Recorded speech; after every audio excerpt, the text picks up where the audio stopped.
Good morning, good afternoon, good evening, depending where you are joining us from. Very happy to be moderating this public panel on national dialogues and protest movements. My name is Véronique Dudoué. I'm a senior advisor at the Barker Foundation in Berlin, and it's a pleasure again to be moderating this event. Let me start with a few technical details. As you can see, this is a Zoom webinar. You can interact with us via the live Q&A feature, which you will find at the bottom of your screen, where you can ask your questions, whether content or technical questions. We will try our best to pick up some of the questions at the end and the last 20 minutes, hopefully, of this hour together. Apologies in advance if we're not able to pick up and answer all of your questions. So moving into the content of this session, we are here today to launch the second publication in an exciting new series on national dialogues at crossroads. We will be having a conversation with the author of the study and then two short interventions by practitioners, and then, as I said, open up for a discussion with the audience. Let me start with a few words of introduction. For those of you who are not yet familiar with the concept of national dialogue, we define them as nationally owned political processes aimed at generating consensus among a broad range of national stakeholders in times of deep political crisis. National dialogues are indeed national in the sense that they encompass an inclusive group of representatives from various segments of society. They also aim or strive to be nationally owned and to cover topics of national relevance. National dialogues are rare political moments and are unique to the political and social environment in which they evolve and occur. There is, of course, no blueprint on how national dialogues should be organized, and they are designed by the actors based on the nature of the conflict, the crisis, and the environment. The time frame of national dialogues varies widely, from conferences that last a few days to multi-level processes that can go on over several years. And the objectives vary as well, from inter-elite crisis management to deeper structural reforms. These features that I've just described make them distinct from other political processes and other peace-building processes, such as negotiations and constitution-making processes. At the Barker Foundation, national dialogues is one of the core themes of our engagement in the field of conflict transformation, both in terms of our research and our practice work. Since 2008, we have been providing strategic coaching to conflict stakeholders on inclusive national dialogues and also to international support actors. We published in 2017 the National Dialogue Handbook together with Swiss Peace, which is available in multiple languages and which my colleagues will also post in the chat for you to be able to access it. And we have used this handbook in various places. We've been involved in a number of national dialogue processes in a technical support capacity, most prominently in the Yemeni National Dialogue Conference, but also in other places such as Lebanon, Sudan, and South Sudan. So why did we start this series called National Dialogues at Crossroads? Well, in our engagement, we have realized that there are still a lot of unanswered questions.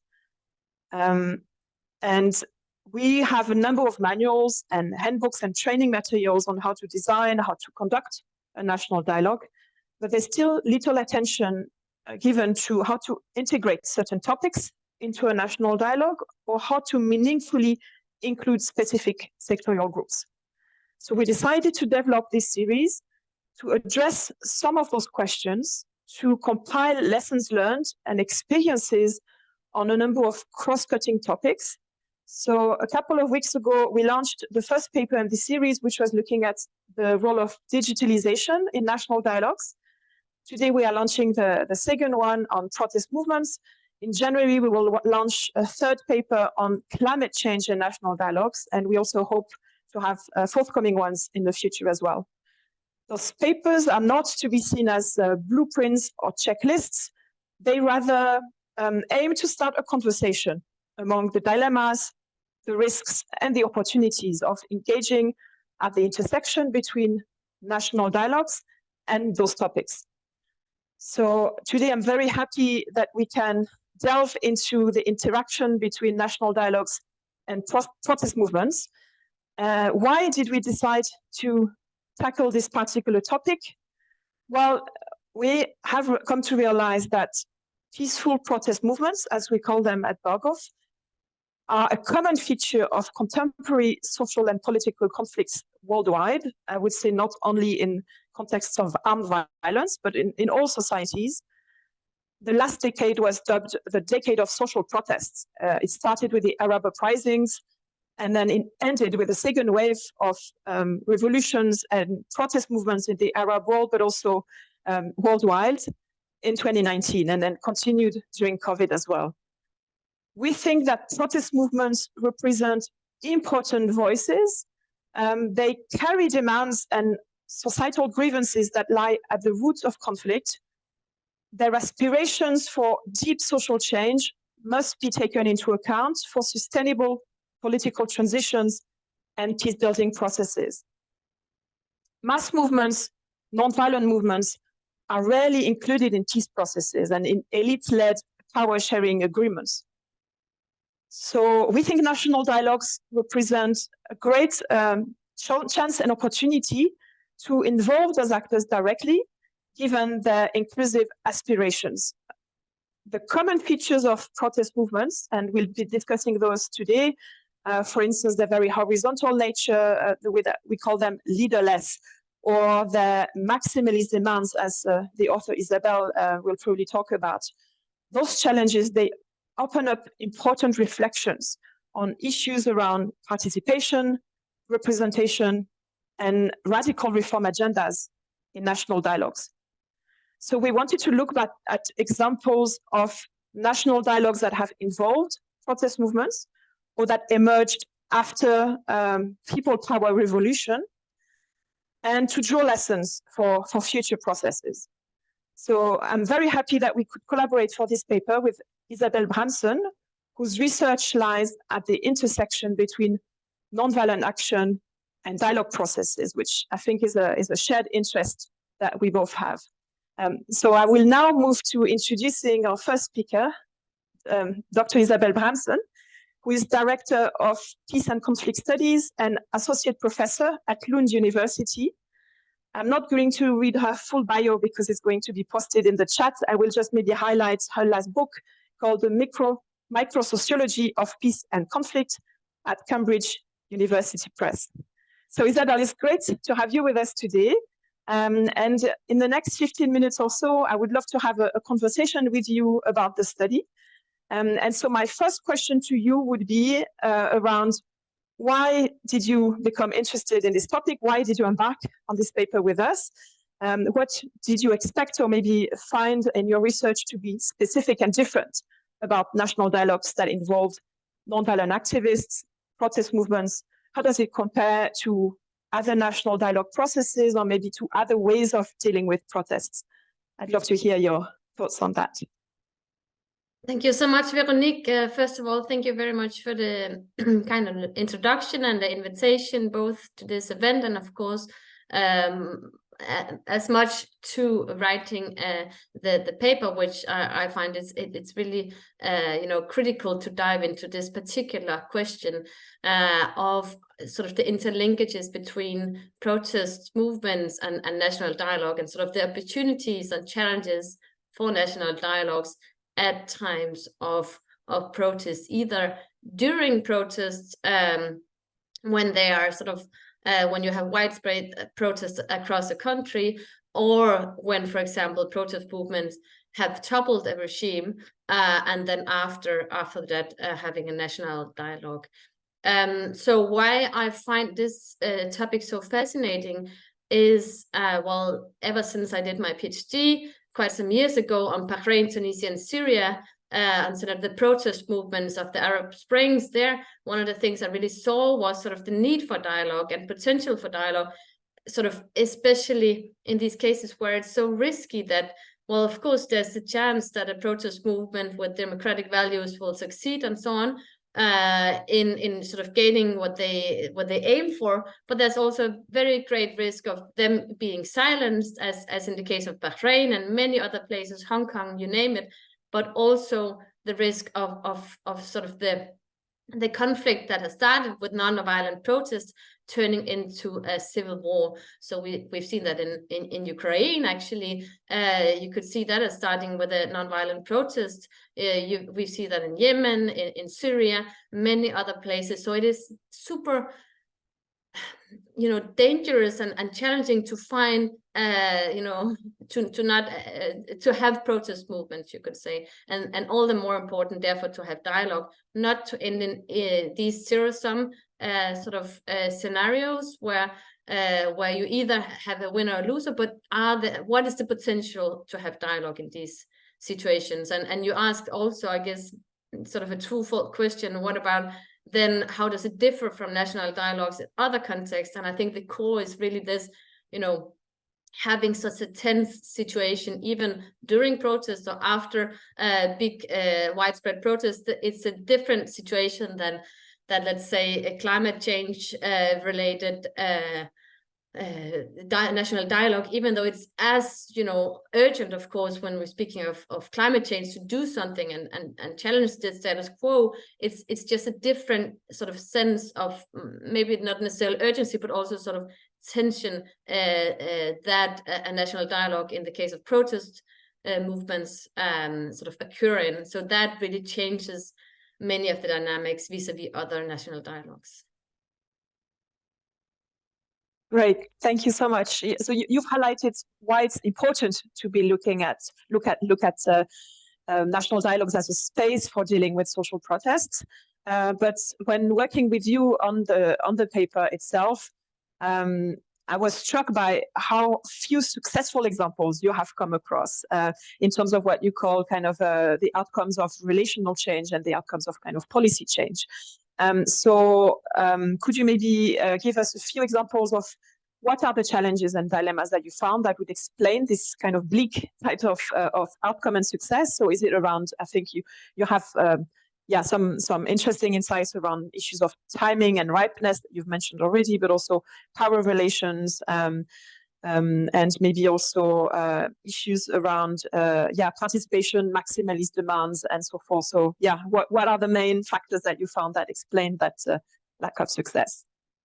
Yeah, that's right. I sort of differentiate between sort of political outcomes and relational outcomes, because it's not just a question of finding political solutions, it's also having national dialogues, also very much sort of a process of potentially changing the relationships between the people involved. So just to get that clear, but you're very right. Unfortunately, I mean, I did really, and it wasn't just me. I was luckily supported by a very, very sort of highly skilled sort of advisory group, of which two of the sort of members of the advisory group will also present today. So just to emphasize, we were a large group really looking for successful cases, and the only case that we actually saw as successful in of itself was the national dialogue in Yemen, that we can come back to. But even then, of course, the aftermath has been you know, very challenging indeed. So but that's true. So why is this? Why do we see mainly failure? And one of the reasons is this sort of very tense environment. I have to emphasize, you know, with the happening, imagine, you know, we have protests across the country. Some maybe want to topple the existing government, or at least require extreme sort of fundamental change to status quo, which the government in place might not be interested in. So the whole environment at the national dialogue is very intense, and one of the core cases of the paper is the Colombian national dialogue in 2019 and 20, and I've not only sort of interviewed people taking part in this national dialogue and the moderators, but also looked at videos of sort of the protests happening there. And in the videos, you can very much see how the government is super defensive imagine, you know, being challenged as a government and challenged as, you know, in your power position. So they're very defensive, and even though they speak about listening and so on, that's not what happens in sort of in practice. And the same for the sort of protesters. They also have a lot of, I mean, fair skepticism towards the national dialogue. Will the government just use the national dialogue to buy time? Or, you know, will we, if we say something, will we then be sort of jailed afterwards? All these kind of things that it just makes it so difficult. And then another element that I emphasize in terms of sort of reasons of failure is the sort of lack of sufficient time, because these kinds of changes that such national dialogues aim for are not just something that can happen overnight, especially, of course, also the relational changes, but also political changes. It needs time. And that's, of course, difficult, you know, when you have a momentum, maybe in a protest movement, but also in general to give it sufficient time. But it is really critical to not solve this in an afternoon or in a week or 5 meetings, as it was the case of Colombia, but really have sort of a space for continuous dialogue over time, which is rarely the case. And then, of course, I think you sort of hinted towards different dilemmas. So this is not sort of answers as to why necessarily many of these national dialogues are not successful, but more so sort of what are the sort of dilemmas when having national dialogues in such context that we sort of discuss in the report or the paper. And one of the things is, you know, timing. When should you have a national dialogue? Should it be when the protest movement is at its highest? Well, then maybe the protest movement will not have much incentives to engage in national dialogue because they have a sense they're already winning, and vice versa. When the sort of momentum is going down, maybe the government will have less incentives to engage in national dialogues for the similar reasons. As we know from sort of mediation dialogue literature in general in conflicts, it is very difficult to come to any kind of solution if both parties have a sense that they can win on the battleground. And here the battleground is not sort of the battlefield of sort of, you know, military engagement, but very much standing in the streets with the signs or otherwise, you know, using nonviolent tactics to challenge status quo. But if you have a sense that you can win otherwise, why will you engage in sort of compromising dialogical interaction with your opponent? But in conflict studies and mediation studies, we would say, okay, you should then wait for what we call a mutually hurting stalemate, so a sort of a soft spot where both parties are kind of like equally challenged and open towards negotiation. But this is not sort of what we would suggest in the case of a protest movement, because maybe this is the point where you know, either the protest movement are losing momentum, and then, I mean, it's difficult to find such a spot, and it's also very sort of dangerous, and it could maybe even lead to the point of militarization of the protest movement. So there are many sort of issues with that. So what we instead would suggest would just to start out as early as possible, of course, with sufficient planning and so on, and then have continuous dialogue. But of course, there are limits also. Then should protesters continue having protests during the sort of national dialogues, or would that be a problem, or should they like you know give sort of say, now we have a national dialogue, so we end our protests for a while as sort of I don't know, some kind of gift to the government? Or is it good to sort of continue having that as a bargaining chip and sort of putting pressure on the government throughout? You know, many kinds of issues. Should the protesters sort of be more compromising, or should they go for their maximalist aims during sort of these national dialogues? You know, all kinds of dilemmas that are critical to discuss. And also, importantly, I think it will depend on the case, these kind of things. So rather than sort of giving clear-cut answers, this paper very much just opens these sort of problematics and questions and dilemmas for people to think about in these processes. Thanks a lot. So you've highlighted some key dilemmas indeed, and you already started to hint at some possible ways of dealing with the issue of timing, ripeness, momentum, and so forth. Since this paper is supposed to be also addressing a policy audience, maybe briefly, in conclusion, do you have any kind of concrete tips or suggestions in terms of how to overcome those, even though, indeed, as you said, the report does not offer solutions, but any thoughts that you have, like after having worked on it, on how can we, or as internationals, how can national actors better design national dialogues involving activists in a way that is going to be inclusive, deliberative, and indeed empowering for those activists?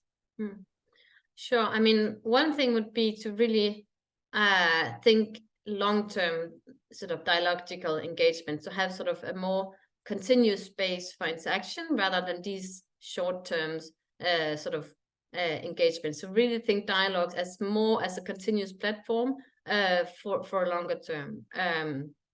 So of course, I mean, I know resources and so on can be a difficulty, but really, to the extent possible, think long term. Then also, we discuss in the paper accountability measures. So is it possible to have any kinds of accountability measures exactly for protesters not being scared of, let's say, engaging and sort of fully in such national dialogue processes without sort of the risk of them being jailed or attacked or otherwise by a government, either after the national dialogue has come to an end or sort of during. So it's really critical to think through sort of accountability measures. And also, I think sort of dialogical training, both, if possible, of government representatives, but also of sort of protesters and just general participants, because I mean, when highlighting these dilemmas, of course, is a dilemma should be more compromising or more sort of standing sort of firm on our maximalist demands. But I mean, that aside, the dialogical approach in terms of the ability to listen and engage and sort of soften up positions while standing firm on your, I don't know, it sounds paradoxical, but you can I know you can be open to other possibilities while standing firm on sort of your core values and core principles. And a dialogical training in that regard would be super useful. And of course, I realize difficult in these kind of very tense situations. When do you then, how can you find time for even engaging in sort of dialogical training if you have to go to the street every day and so on? But if possible, finding ways to sort of increase the dialogical abilities of the parties would be critical.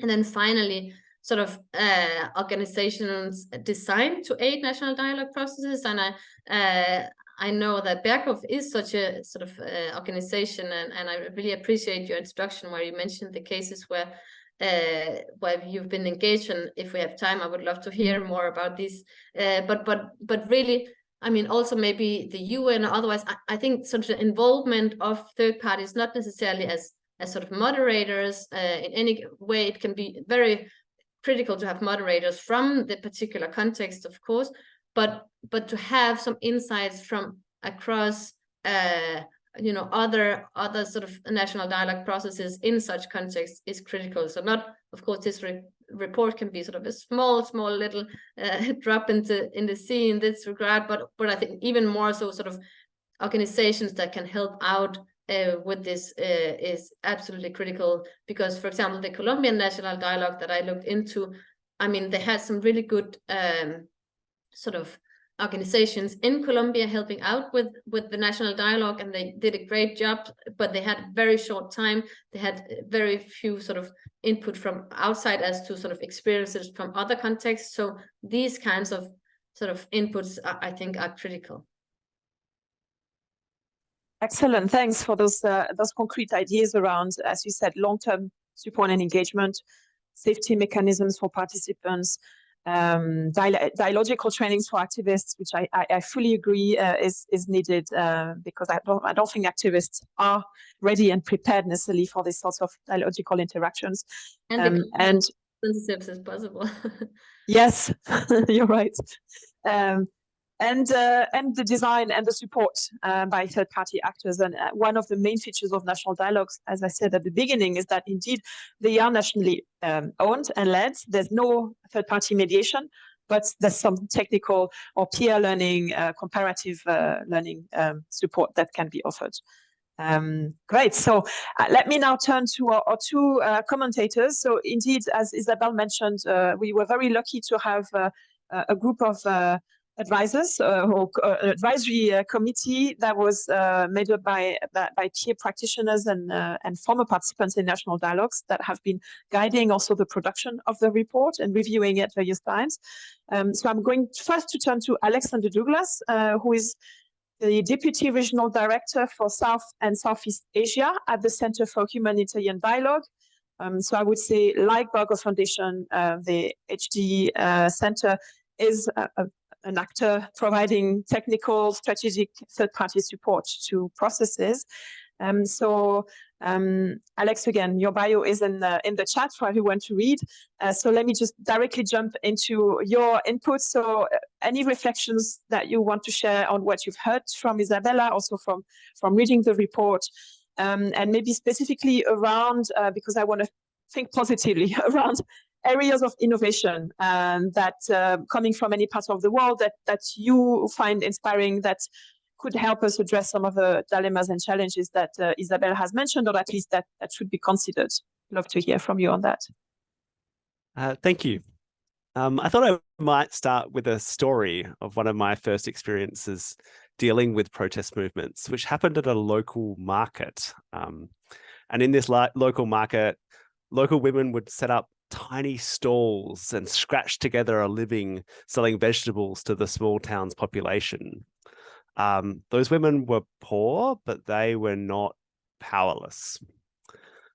The government was pushing for the relocation of about 100 families to move to a new location. And they were doing that against the wishes of the local broader population. So the women of the market got together and they developed a plan. They refused to sell vegetables and food to the senior township officials until the government abandoned the relocation plans.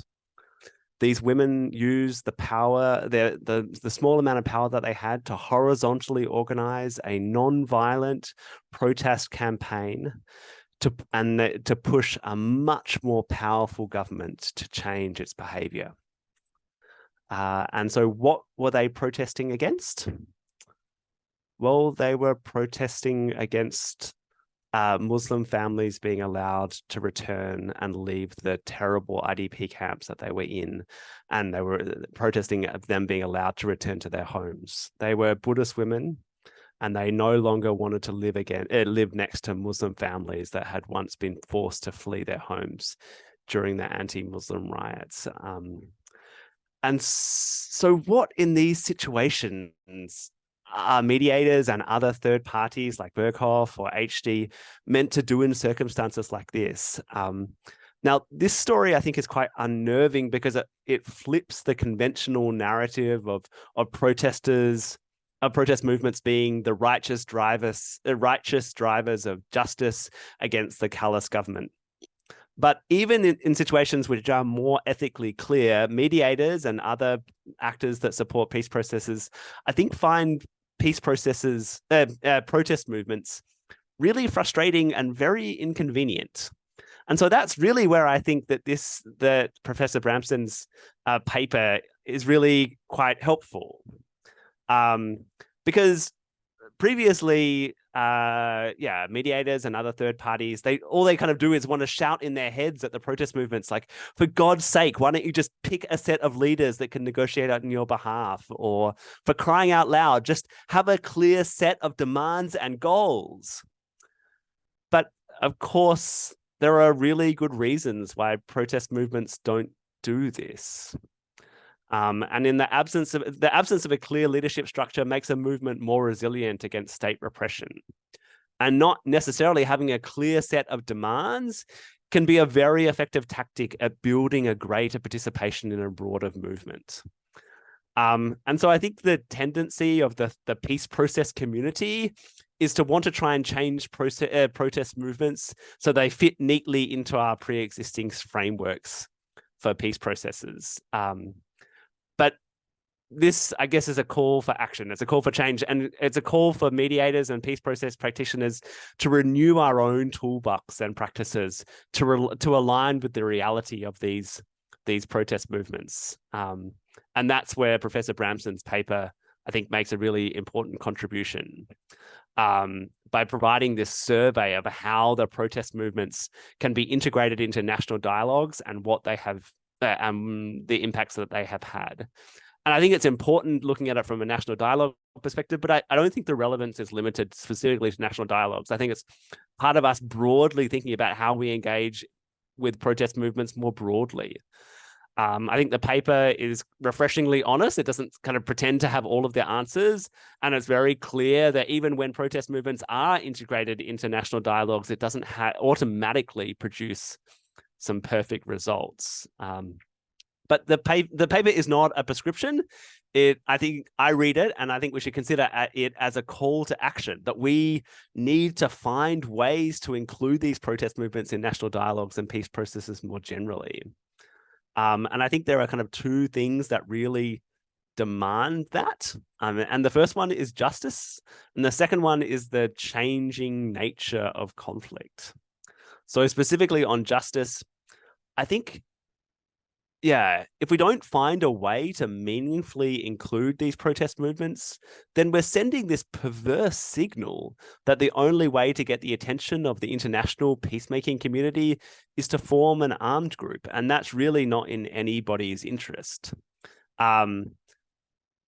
By their nature, these protest movements are typically much larger in number of people and voices and diversity than a classic armed group. And evidence shows that when protest movements do successfully come to power, they are more likely to govern democratically.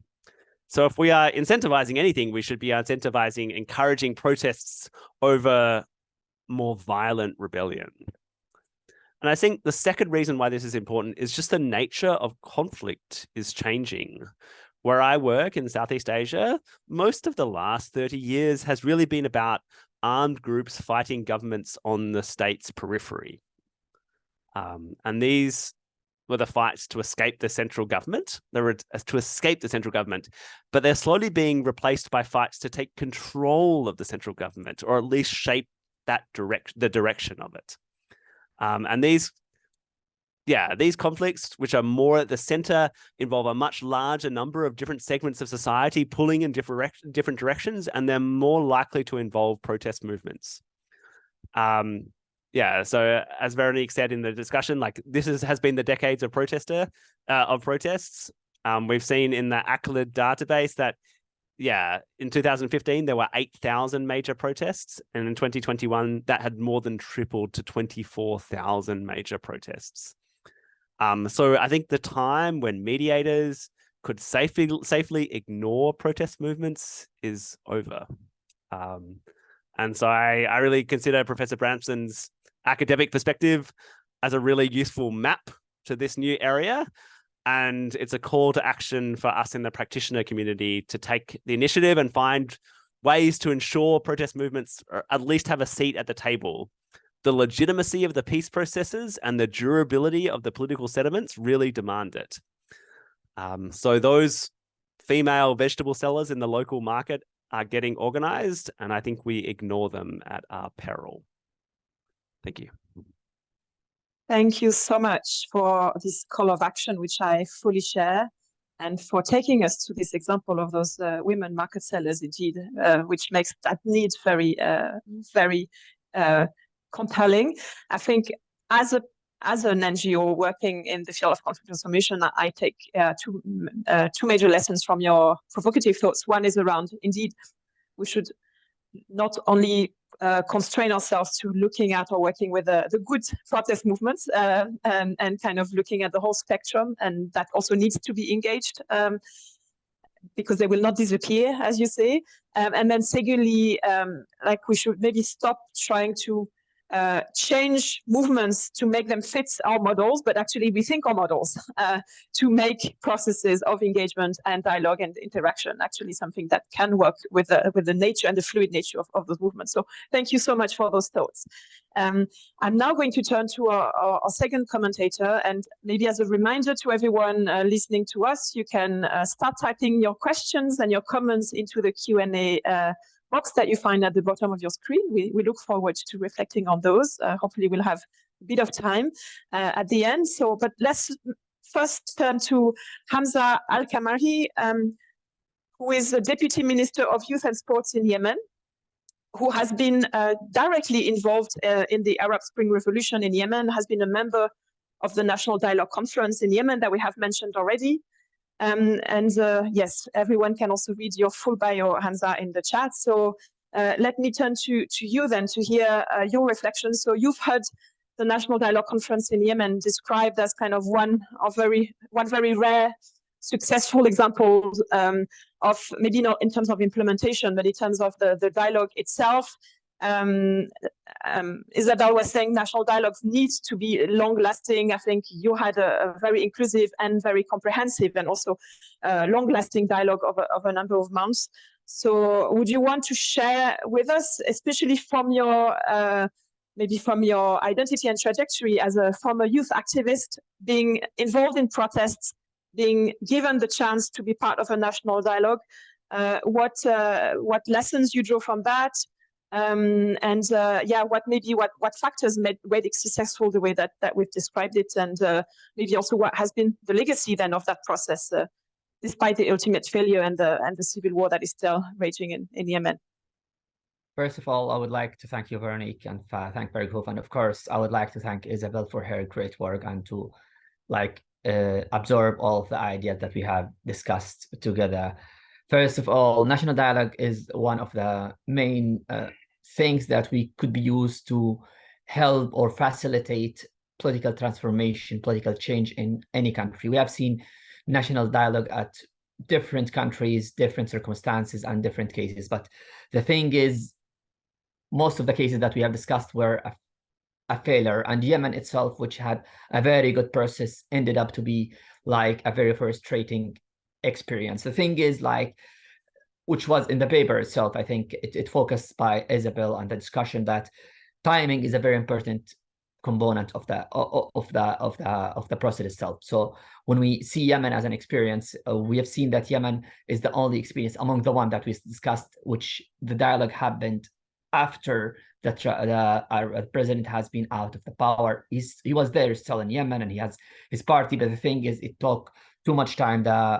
The revolution erupted in February 2011. Then the dialogue itself started at 2013, and this time was between the time and the ending of the GCC initiative, which is like a power sharing agreement that has been between the opposition and the ruling party, has been signed. We took too much time until we arrived at the phase of dialogue. The thing is, for me, from my own experience, I think that national dialogue should be preceded by concessions, compromise that could prepare the ground for every party to have an equal representation and power symmetry on the table, because we have seen in the Colombia experience that the national dialogue was under the umbrella of the government, and it was a maneuver by the government to water out, calm down the street. And when the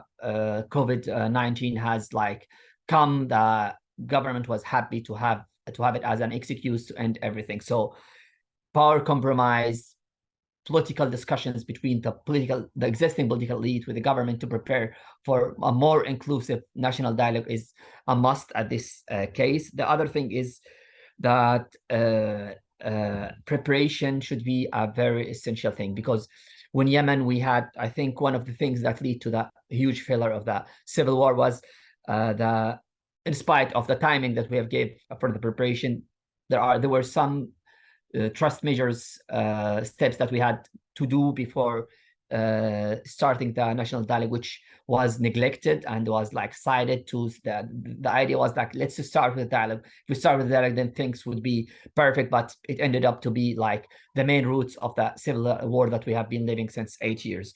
The other thing for me is sponsoring the dialogue is a very important thing. You cannot say that the government itself can be the same one who can sponsor the dialogue. Like in Yemen, in our experience, the UN was the sponsor, was the one who helped to facilitate, technically prepare, and give support for every group. And the thing for us, which is very important, inclusivity is not only about the protest movements.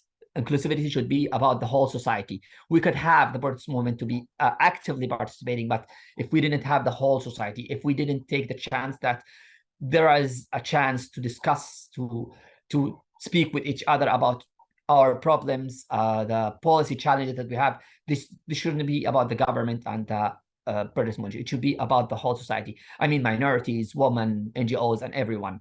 And for sure, like, if we say that representation is a problem, then it's a problem, to be honest, because at first people go to the street, they protest peacefully, government start killing, and at the point of killing, there is a very like huge load on those people who are protesting, because they feel people have like sacrificed their life. We cannot go and speak with the government directly. We have to overthrow the regime, and it becomes hard and becomes like a deadlock which nobody can go through. So I think I really support Alex's point, is like justice is a very core pillar of to make national dialogue successful, because in our experience we had this very specific discussion, and we believe that transitional justice should be like a way to get over previous conflicts, get over previous like problems that we had like during 16th, 17th, 80s, and during the whole like century. So this is a thing to like stress on, and I think like this is something should be working on. And the other thing that I have to stress, that those protest movements, especially when it comes to like, I think, unskilled and also youth without experience, I think there should be like an international support for this kind of people. Like there should be a literature discussing how to turn from like a scattered leadership into a very definitive leadership that could discuss and do something. We have seen this failure in Yemen, in Egypt, in Tunisia, and everywhere. Pre-existing bodies, entities has the chance to jump in and become a representative of the people demands, while the real actors who were the one who brought this change to action was out of the sphere. So the thing is, people start to protest, start to use this kind of like movement, like marching and revolution, when they feel they are distressed, they feel that there is no option, the democracy cannot, or the kind of democracy that the government offer is not enough for them to make change. So they start to run out in the street and to look for a way of change that is very radical, very like unaccepted by the government, which itself feels that it's against it, and it starts to become a fight between both of them. Hamza, thank you so much for those lessons that you've shared around the preparation phase that you mentioned is very important. The need for inclusivity in the whole of society beyond activists themselves. Also, interestingly, for mentioning transitional justice, I know you were part of that commission in National Dialogue Conference, and we have a forthcoming paper also on this topic and how it's dealt with in national dialogues, and then also highlighting some roles that external actors can play in paving the ground, in preparing also activists for effective engagement. On that, you mentioned something around leadership, which I find interesting, because for me it's one intriguing question that I keep pondering about. when we think of the nature of protest movements as being very horizontally organized, I think Alex has also mentioned why this can be a good thing to make them more resilient.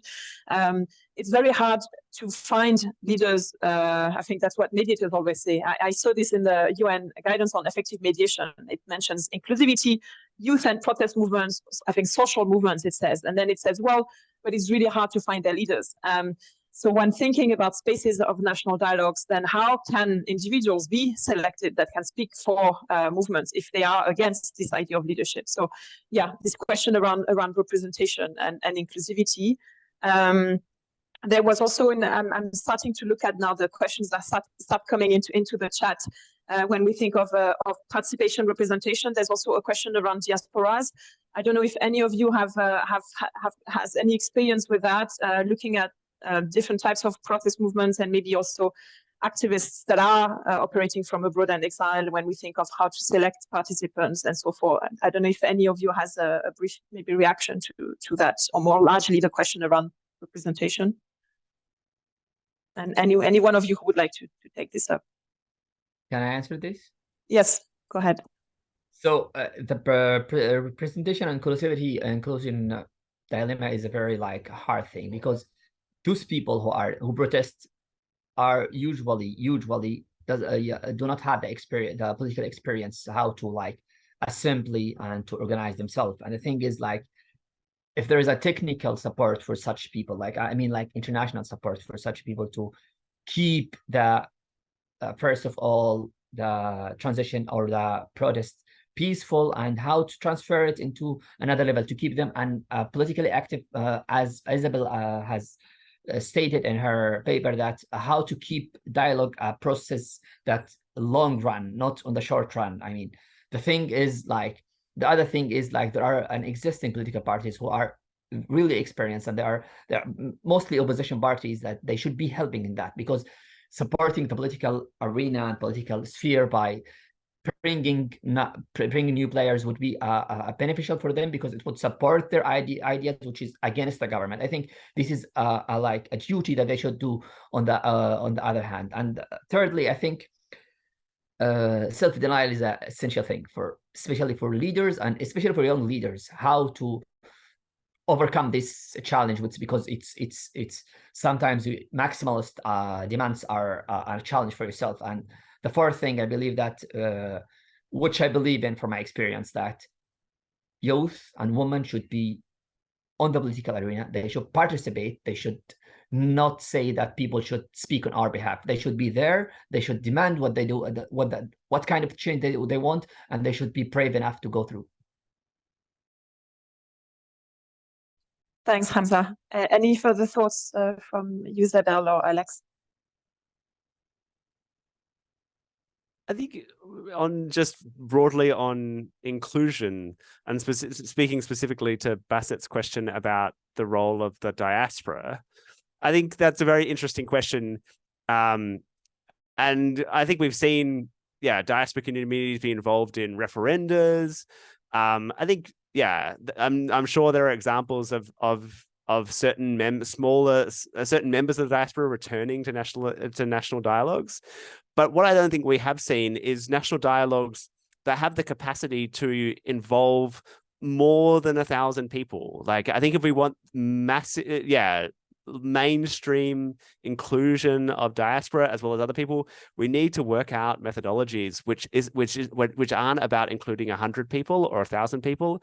It's 10,000, 100,000, and that's why I think the Berghoff paper on looking at digital options for inclusion in national dialogues is really exciting, because I think that is going to be the big frontier for inclusion is not going to be about finding finding ways to kind of press more people into a certain very limited process. It's about massively increasing the number of people who can meaningfully participate.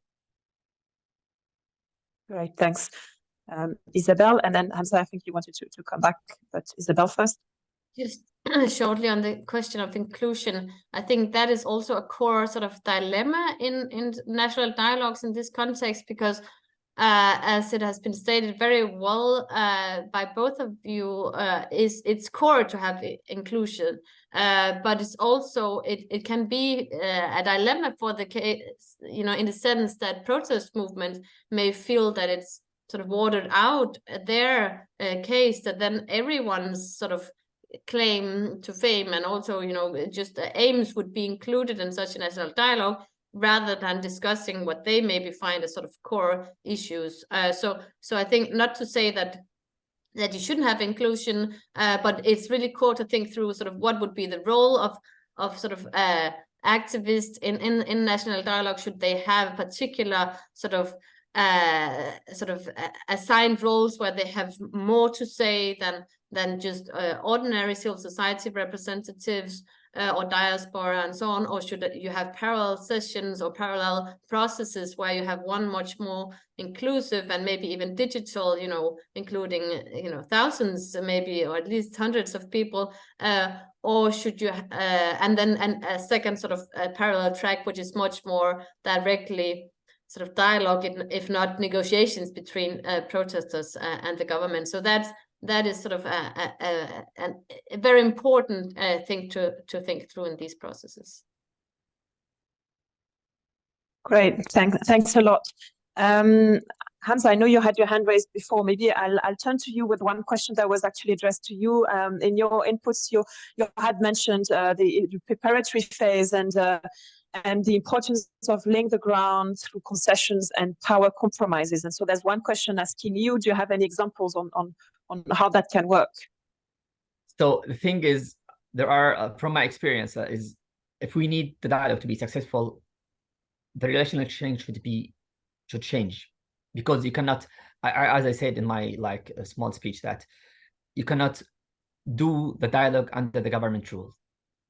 People are demanding the dialogue in the new rule, like in a symmetry rule. So nobody can control the outcomes, the process itself, like we have seen in Colombia and other experience. Those kind of concessions, maybe the stepping down of the head of the regime, maybe the announcement of pluralism when like in some countries where political participation is prevented, there should be things that give the people the hope that we are in a track of change. So national dialogue itself is not the end of the road. It's the bridge through which we can reach to a peaceful change and to political change that can respond to people's demands. So it's not the goal is not the national dialogue itself. It's a way to go by to the future that we are looking for. So that's a kind of compromise I would recommend. Like, government should be aware that to save the country itself, to save the sovereignty, to save the country itself,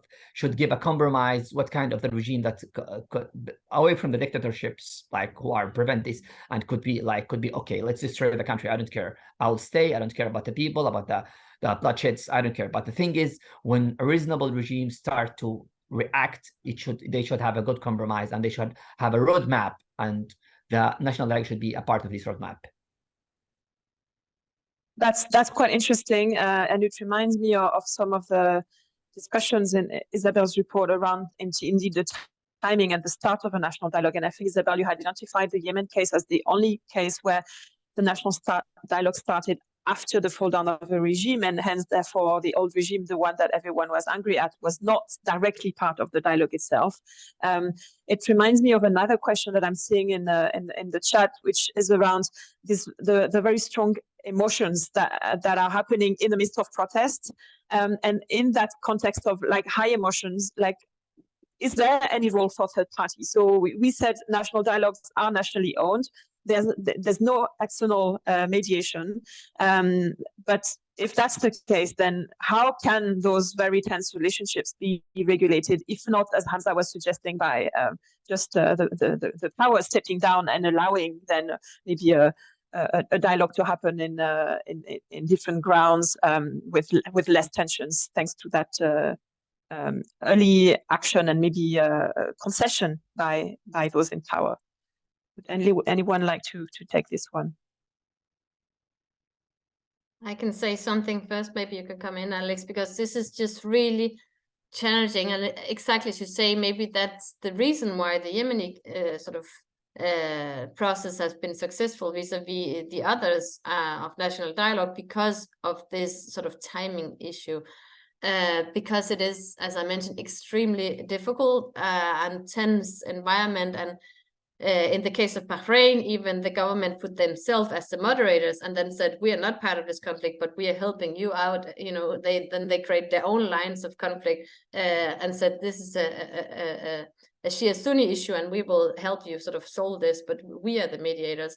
And in general, you know, when we emphasize that it's nationally owned, then what do we mean? Do we mean that it's then owned by the government? Because if that's the case and the whole issue is, maybe not the whole issue, but at least from the view of the protesters, the issue is the government, how can they then meaningfully be involved in such a process, sort of owned and sort of facilitated by the very people that they resist.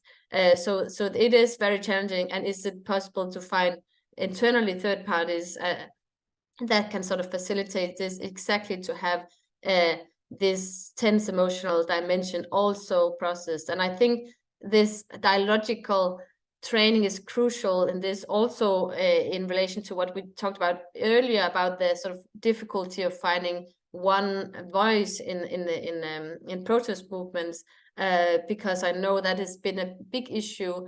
I mean, of sort of internal divides in protest movements. And for example, my interviews with Syrian activists, one of the activists said, well, we didn't have the skills to sort of engage in dialogue, not even with each other. So one thing is to finding a leader or not. I mean, that's a question in of itself, but internally to have the ability to sort of engage in sort of, yeah, meaningful dialogue with also your fellow protesters and activists on sort of the way forward in the movement and in society is absolutely critical. So that I think is part of sort of the dealing with tough emotions in this space as well.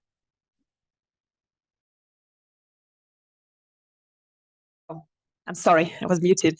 I was saying we have 1 minute left, so I don't know, Alex, whether there's any 1 minute answer you'd like to give on this one? I guess on another one, we're asking about the prevention, whether national dialogues can be used for prevention. I think that we need to think carefully about that, because in some ways national dialogues should be for extraordinary circumstances, at least in situations where there are functioning governments that have some level of kind of inclusion. Because I think the goal should be never have to get to the situation where there is a national dialogue required, because there should be permanent forums for dialogue, be they parliaments, be they more tribal or more traditional forums. But forums for elite bargaining, I think, are really important, and they don't attract enough attention. I think that is, if we're really thinking upstream in prevention, trying to make those as effective and inclusive as possible, and strengthening the legitimacy of them as they provide services to their populations, that I think is where the real benefits for prevention come from, because national dialogues, I think, in many ways are the ambulance rather than the prevention. Excellent. Thank you so much. And I think what you stressed in terms of the need for permanent dialogue forums without resorting to the ambulance necessarily reminds me as well of one very strong recommendation in Isabel's paper around the need for continued spaces for permanent dialogue, which also addresses, I think, a question that we received around the implementation stage. But unfortunately, we don't have time to go into that and any further questions. We've already passed the hour. So I think I'm going to have to sadly close now. Thank all three of you for this really interesting exchange. Yes, remind everyone to look at the link to the actual report that I hope we have made you interested in wanting to delve into and read. And then stay tuned for the announcement to the next event in January, is going to be also on a really interesting paper on climate change and national dialogue. So I wish everyone a really good rest of the day. And thanks again to all three of you, Hamza, Alexander, and Isabel. And bye-bye, everyone.